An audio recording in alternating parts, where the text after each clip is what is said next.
নমস্কার। উপস্থিত সকল শরীনার্থমদী আত্মজনকে মে দিবস পল্লীর শিশু শিল্পীদের পক্ষ থেকে আমাদের সাংস্কৃতিক অভিনন্দন। বিশ্বকবি কবিগুরু রবীন্দ্রনাথ ঠাকুরের ১৬৩তম জন্মদিবসে আমাদের অস্ত্রোত্ত প্রণাম জানিয়ে শুরু করছি নাটক জুতা আবিষ্কার। কাহিনী কবিগুরু রবীন্দ্রনাথ ঠাকুর, নাটক ও প্রয়োগ উদয় রাও। শুরু করছি একটি মে দিবস পল্লী শিশু শিল্পী দ্বারা অভিনীত নাটক জুতা আবিষ্কার।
সত্যিই তো, সেদিকে কারো কোনো খেয়াল আছে?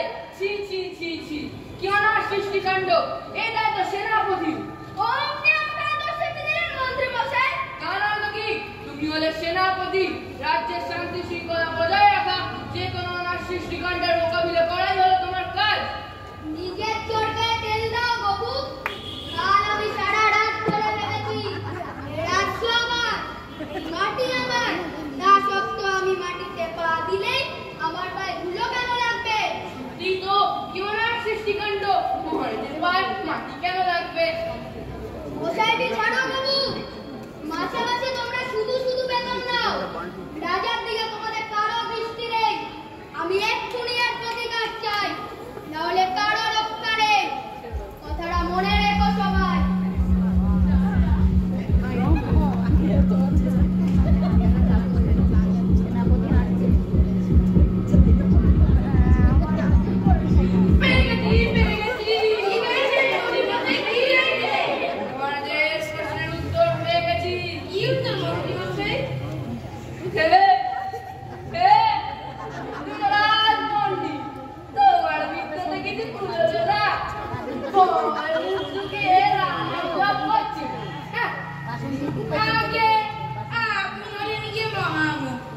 মহারাজের পরেই আপনার স্থান।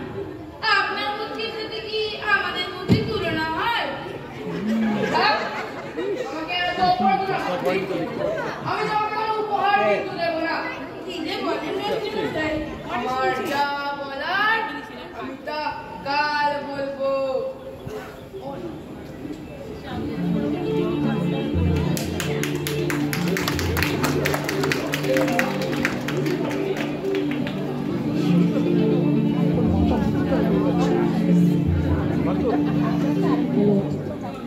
বলো রে বধূচন্দ্র, আমার সমস্যার সমাধানের জন্য উপায় কিছু ভেবেছো? আগে আপনি হলেন আমাদের সকলের অন্নদাতা, আমাদের কাছে বড় পূজনীয়। আপনার পায়ের ধুলো আমাদের কাছে দেবতার আশীর্বাদ স্বরূপ। আপনার পায়ে ধুলোই না লাগে আমরা তা পাবো কিভাবে? সাধু, সাধু। এটা তো আমি ভেবে দেখিনি। কথাটা তুমি মন্দ বলনি বাবু, কথাটা সত্য বটে। কিন্তু কিন্তুটা কি মহারাজ? আবার কি কেন মহারাজ? বলে ফেলুন। কিন্তুটা হলো আগের কাজ আগে সারো, পরের কথা পরে ভেবো। ঠিক বুঝতে পারলাম না মহারাজ, যদি একটু সবিস্তারে বলেন। আগে ধুলো বিদে করো, পরে আমার পায়ে ধুলো নেয়ার কথা ভেবো। যথাজ্ঞা মহারাজ, কিন্তু আর কোনো কিন্তু নয়। ধুলোর অভাবে যদি আমার পায়ে ধুলো না পাওয়া যায়, তবে তোমরা আছো কিসের জন্য? তুমি রাজ্যের মহামন্ত্রী, সভাপতি, রাজপণ্ডিত, রাজবৈদ্য, সেনাপতি, এত এত বড় বড় পদ দিয়ে বসে আছো কি শুধু মাসে মাসে বেতন নেওয়ার জন্য? আমি এক্ষুনি এর প্রতিকার চাই।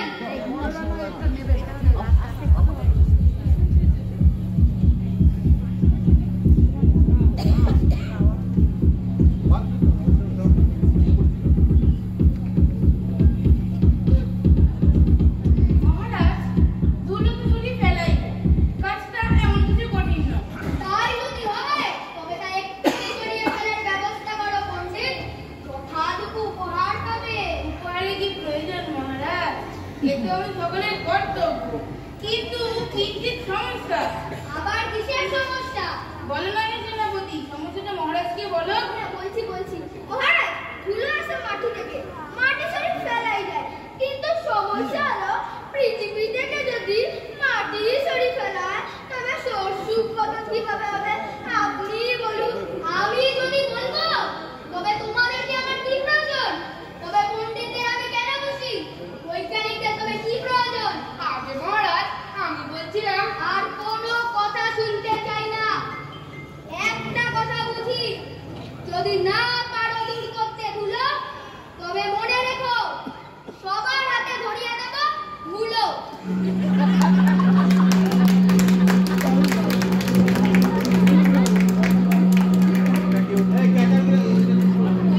এই ওর মাথায় ওটা ঠিক করতে বলো। এই আলদা মাইকটা ঠিক করে দে।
এক্ষুনি এর প্রতিকার করার বন্দোবস্ত করো। যথাজ্ঞা মহারাজ।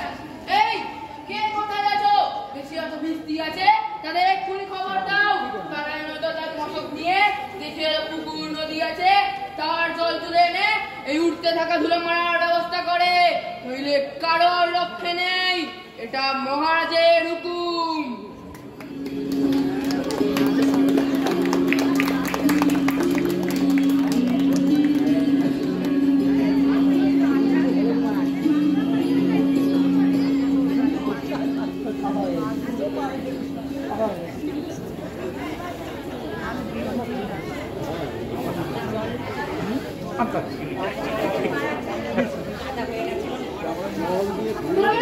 চিন্তা নেই।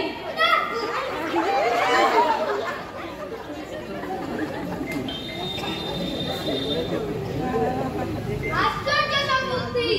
জলের জীব জল বিনা মরছে, আর ডাঙার জীব মরছে জলে ডুবে। নদীতে নৌকা চলে না, পুকুরে বাপ ছাড়ার কিছুই নেই। এমন সব গাধা ধুলো মারতে করে দিল কাদা। যদি অভয় দেন মহারাজ, আমি একটু উপায় বলতে পারি। বলে ভালো পণ্ডিত, নতুন কি উপায় আছে? মহারাজ উদ্গ্রীব হয়ে আছেন। আহ বাবু, পেট বসে কি করছো? তুমি থামবে? যথাজ্ঞা মহারাজ। বলো পণ্ডিত, শুনি তোমার যুক্তি। মহারাজ, বলছিলাম যে ফরস পেতে পেতে মাটি ঢেকে দিলে তো ধুলোর উপরে আসতে পারবে না, আপনার পায়ে ধুলো লাগবে না।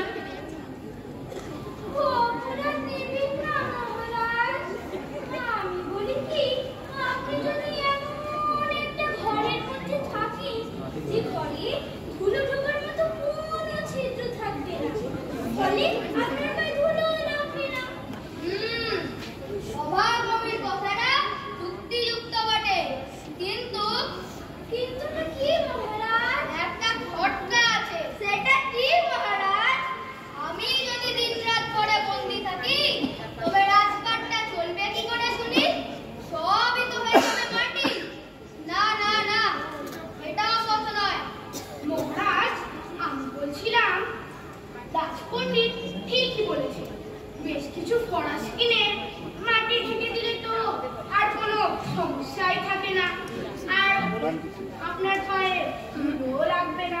মহারাজ, ফরাস পেতে ধুলো চাপা দেওয়ার বুদ্ধিটা খারাপ নয়, কিন্তু ফরাস পাতার পরও কিঞ্চিত পরিমাণে হলেও ধুলো বাইরে আসার সম্ভাবনা থাকে। তাই বলছিলাম, বলো বলো। চামড়া দিয়ে যদি ধুলোয় ভরা পৃথিবীটাকে ঢেকে ফেলা যেতে পারে, এই সমস্যা থেকে মুক্তি পাওয়া যেতে পারে।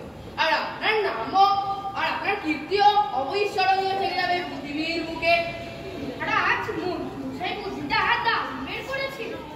ঠিক বলেছো রে, আমাদের মন্ত্রীমশাই কোনো ধুলো লাগবে না। বুদ্ধিটা ভালো, তবে উপযুক্ত চামড়া আর চর্মকার পাওয়া যাবে তো? নিশ্চয়ই পাওয়া যাবে, খুঁজে বের করতেই হবে। তবে আর দেরি কেন?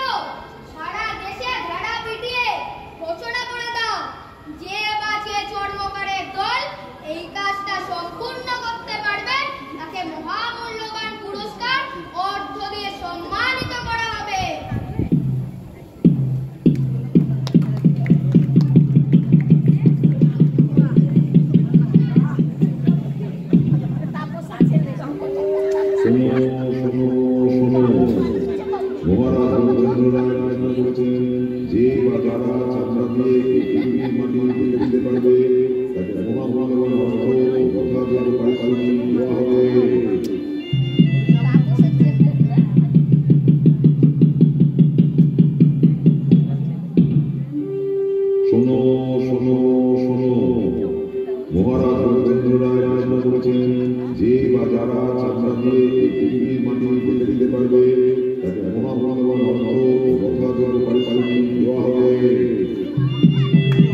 মহারাজ, এ বুদ্ধি আমার মনেও ছিল।